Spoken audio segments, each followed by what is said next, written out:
But that's part of the reasons what made those conventions more interesting was, well, I liked the going to the shop area and buying stuff and that.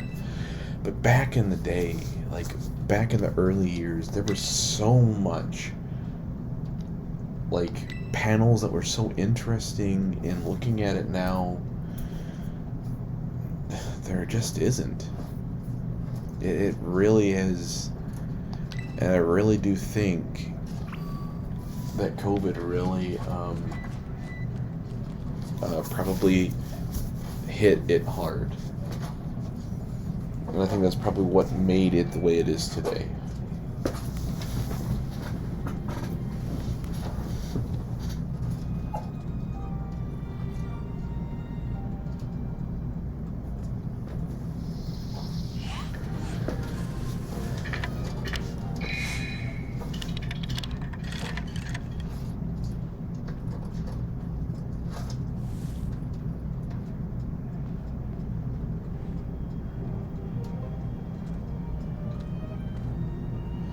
This is where it's very awkward, where they should be having voice acting in there. They're like, there should be voice acting in this scene. It doesn't make sense whether they didn't decide to do that, but whatever. Cool. Story's in. Move to the next area. But anyway, like I was saying, I really do think that was a big downfall of the convention. For me, at least, is when Team 4 Stars stopped showing up. And then, because I'll be honest, when I first started, there was tons of events to go to, but over time, the smaller events that I like to go to outside of Team 4 Star just stopped happening, and there just wasn't as many that were interesting to me. And so once Team 4 Star stopped, there just wasn't anything interesting besides the shop area, which is the area that I spend most of my time in looking around. I mean, though I'll say, well, like when I first went there back in 2009, when I went with my friend. No, we were in high school, so we couldn't stay out as late. We went Friday and Saturday, and I believe I stayed. Actually, both days, I think I stayed until. Well, with her, I stayed until. With my friend, I stayed with her till we both stayed till like maybe 7. No, probably like 8, 9 o'clock. Which in November was pretty late because it's dark. Also in Detroit. In 2000, the second year, I went with my other friend, but I only, we didn't. I think we had the same ride. I'm not sure, but I went with him, and we stayed there until like 2 in the morning, I believe. I definitely want to do that ginger chicken. And then 2011, I went by myself. I stayed there probably only until like 9, 10, and that seems to be the case. Some years I stayed later because it really depended on how late Team 4 Star was there. Because there were some days or some years where they were there late, where their event was later in the night, or other years it wasn't. But I guess I do miss what it used to be to me. Now really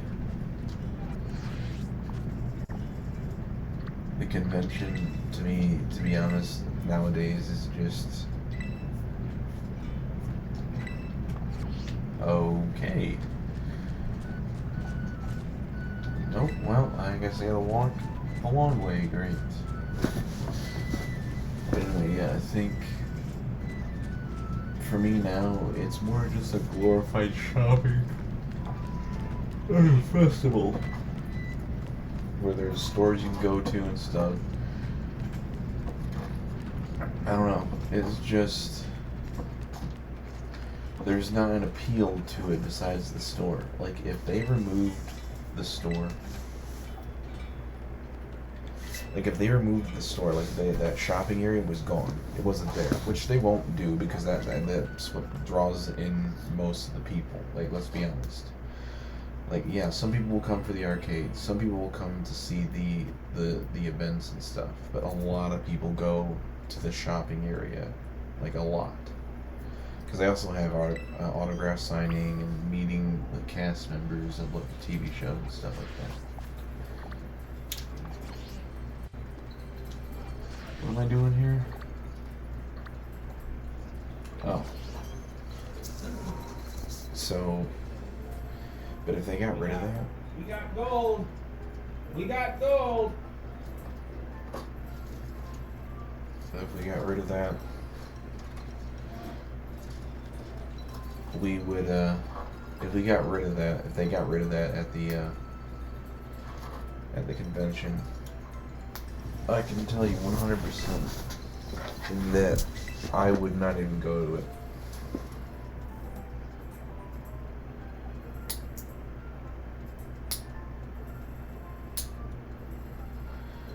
I would look at the events, see what they have, and if there's nothing worth it,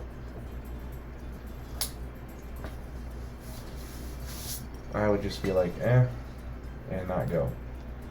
Like, I like the costumes, like, you know, seeing the cosplays, and I did a cosplay of, like, three of the times that I went, I did cosplays. In 2009, my first one, I went as Joey Wheeler from Yu-Gi-Oh! Second year, 2010, I went as Frank West from Dead Rising, specifically the one from Dead Rising, the first one, obviously, because it's 2010, because Dead Rising 2 wasn't even out yet, I don't think. And then in 2011, I went as Phoenix Wright, specifically the one from the one where he's wearing like the sweat jacket and the hat, because I thought, I was like, that's easy. I'm not gonna freaking buy a blue suit. I don't have that kind of money, so I'm gonna go as the one where he's just the easiest one, where he's wearing the sandals, the sweatpants, the sweat jacket, the hat. I actually think I have that hat somewhere at my grandmother's house back when I did that.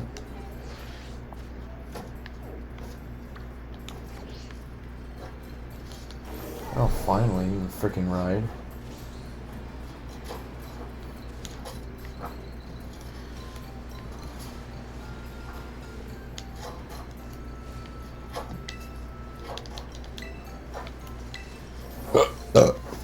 Oh. That was a bit of a bump.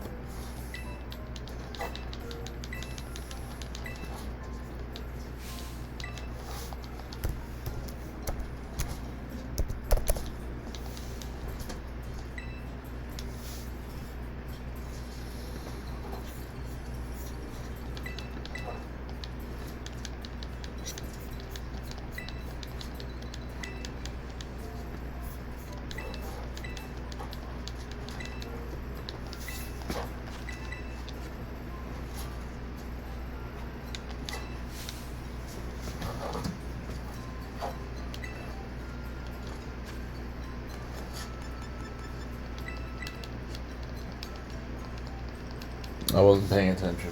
That was my mistake.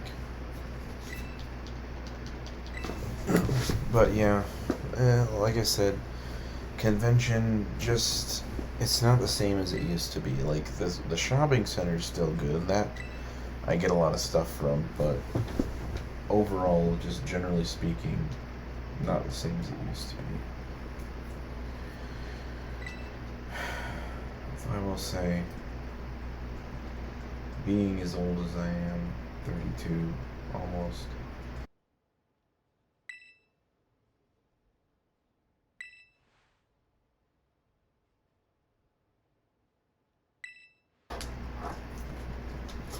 like buying games and memorabilia is a different story.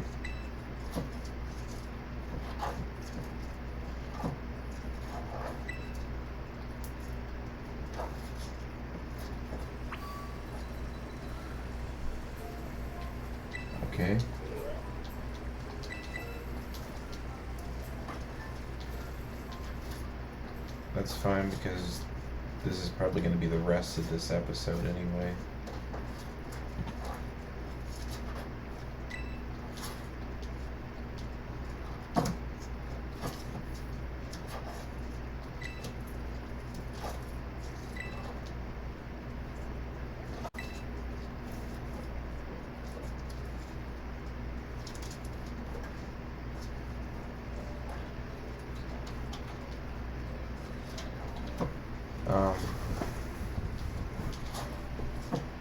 I don't think I can, yeah. Oh, I can. I do.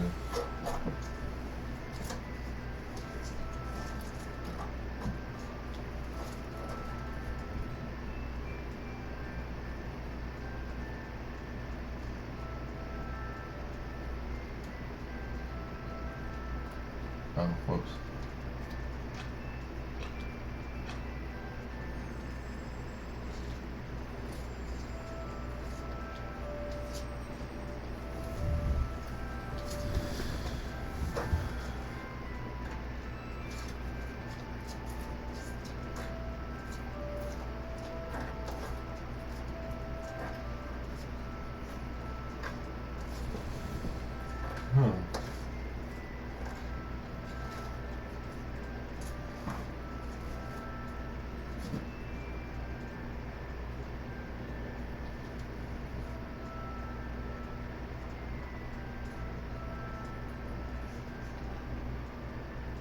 Distant lands, huh?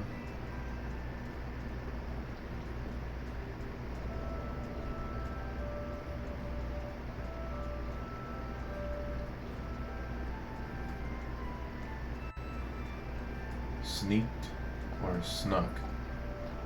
I don't know, maybe that is the right one.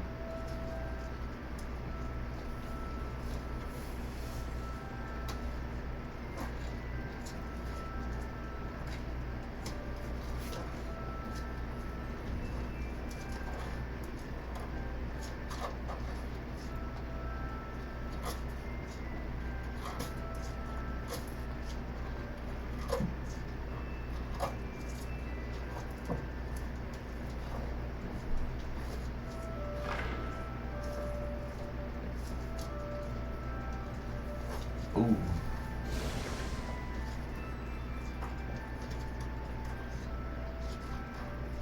Dang, okay.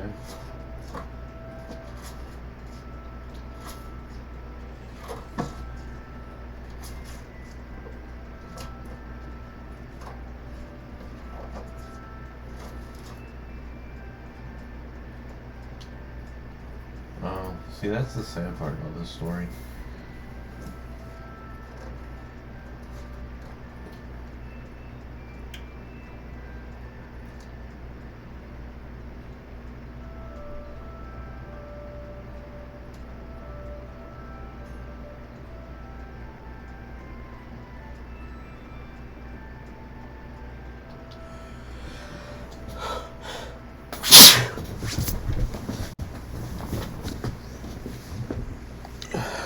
Basically, the ogre didn't do anything wrong.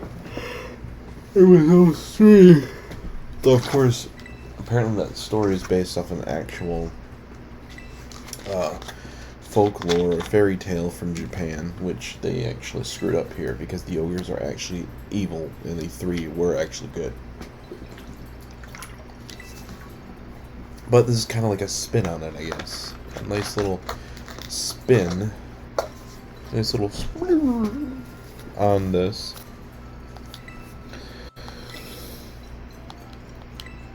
Alright. I think once this cutscene ends... Whoa. I saw that. Yeah, when the cutscene ends and all this stuff, it gets me to the next one, I'll save it, and then I'll start the next episode. Since I gotta have at least 2 recordings for this week, because these are gonna be coming out this week, actually. This is gonna be split for today and Wednesday. Or tomorrow and Wednesday. So I gotta edit them tonight. At least one of them, and then the other one I gotta edit tomorrow. Oh, those things phased in, yeah.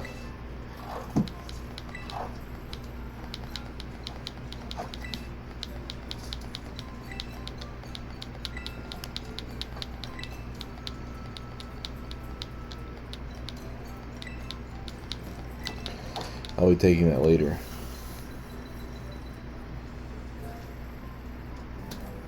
Nice clip. He heard everything.